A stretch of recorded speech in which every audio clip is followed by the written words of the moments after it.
Welcome back, team, and as the title suggests, it's all about your Q&A today. And we have to say, before we even get into it, your questions nowadays are getting so much more specific, and it's absolutely amazing. And I will just point out, because you've obviously already seen it, I have got a black eye. I wasn't fighting, basically. It annoyed me. I was at a festival, someone turned around and punched me in the face and ran off. So, Mum, I've not been fighting. It wasn't, I didn't do nothing. Right, let's get into this.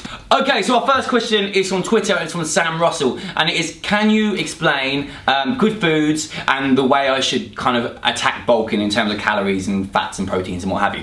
Okay, so there's two kind of typical ways of doing this. You can do the way which is very blasé, where people just eat as much food as they can, don't really count anything, and they gain a decent amount of mass if they're training, but they're also going to gain a decent amount of fat, okay? So your chances are you're probably going to overeat and you're going to take on quite a bit of fat as well.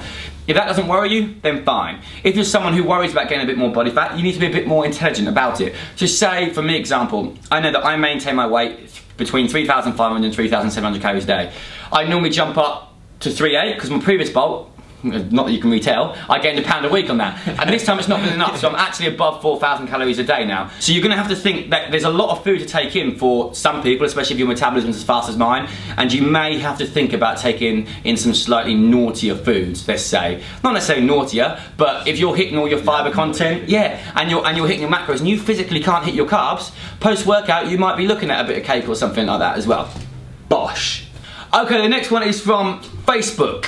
And this was about man boobs and how do I get rid of them and how have I got them. Okay, so this one could be... You put a bra on them! No, you play with them. So this one could be a little bit technical, okay? So, first thing we need to think about is why are we getting kind of man boobs? So basically there's a thing called gynecomastia, okay? And this is basically when guys start to get the formation of female breast tissue. So this is more common in guys that take steroids and things like that because the testosterone and stuff that they put into their body can aromatase into estrogen, which is a female sex hormone, okay? Problem is, if those kind of female sex hormones locate themselves on receptors where your breasts are, you're going to start to form kind of female gender characteristics. So this is everything you do with your hand is breast. It's confused. So this is why guys that take steroids will often take another substance while they're kind of on them to bind to the receptors on their chest, basically to stop them getting self-gynecomastia. The other way from your diet, which I haven't really seen but I have heard of, is from if you look at guys that drink a lot of beer. Beer has a lot of wheat in it and stuff like that, which supposedly can kind of produce more estrogen and things like prolactin, which is why it will help you kind of get man boobs. Whether that's kind of specific kind of breast tissue or more fat, I would probably think it's more fat, to be honest. But that's why you often find guys that drink a lot of beer often have man boobs. So if you want to get rid of them, what I would think to do is lose some body fat, clean up your diet, use things like chest press and obviously to build a bit of muscle there. If you still find that you've got like a little bit of a pouch there behind your nipples, you've probably got a little bit of gynecomastia and you're probably going to think about having a little bit of surgery for that one, to be honest. It's my turn to put my head down and read the question because it's a long one from Angela Boland. I think they'll split us apart on this one. They will. We'll be on different sides of the fence. We'll be like this. So, my question relates to tracking calories, especially when it comes to the foods. Do you guys have any tips for what I should do when the tedium of counting calories gets too much? I really do well when I track calories, but sometimes constantly analysing everything gets a little bit tiring. Is there another method that works, or really is it best to stick it out and deal with it, essentially? I found it apt to answer this question because I have to be 100% honest, and I've always said the same. I can't count calories, and it's not because I don't understand how to. It's purely because I find it boring. I don't feel the need. I don't think, you know, it's nothing that it doesn't work. I think if I had the brain capacity to want to count my calories and find out exactly what I was eating all the time, I do believe that I would be superhuman and it would be amazing, but I just am not the type of person who can do it. You know, there's nothing wrong with that. It just doesn't work for me. So if you'll find it tiring, that's just maybe you need to have a break. But for me personally, I've looked at my calories and looked at my macro split I tracked it for about 4 to 6 weeks before. And what I now work on is how my body feels.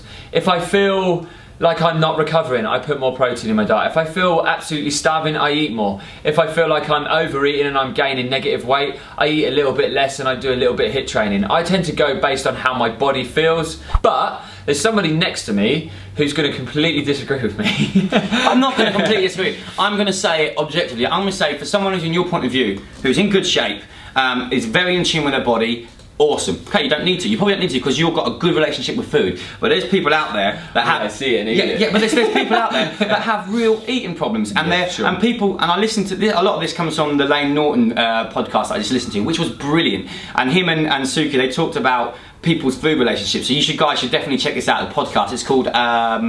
I'll put it in the link below because I can't remember, and I don't just want to.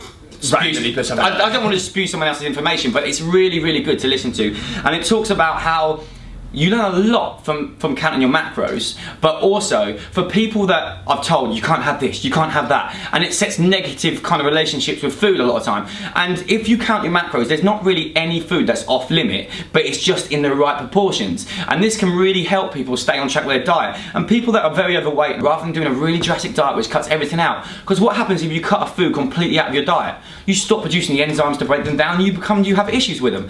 I track macros because for me, it's really hard. It's really hard for me to put on size, and I can't eat enough, and I won't eat enough unless I track them. And this is down to my own fault that I try and eat too good of foods or too clean of foods, when sometimes to get my calories up I just need to eat something a little bit naughty because my metabolism is stupidly fast. And it's not a good thing, it's actually really irritating, but I know a lot of people would say they'd love that. So it's all specific to the person that is doing it. I think it teaches you some great things about your body. I don't think everyone needs to do it, but I think for people that are either very underweight or very overweight or have very bad food relationships, it can be either a very good positive or it could potentially be a negative. So it's just down to the person.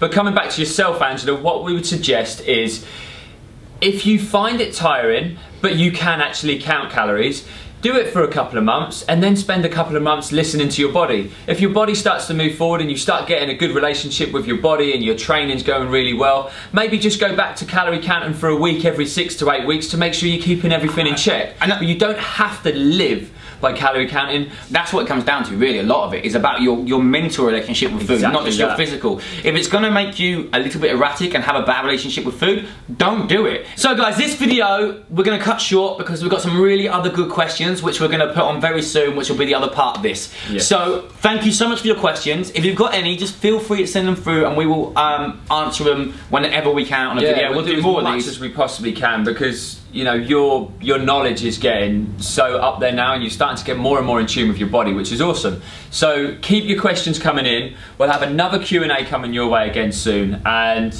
hope this has helped. See you guys, bye. Bye.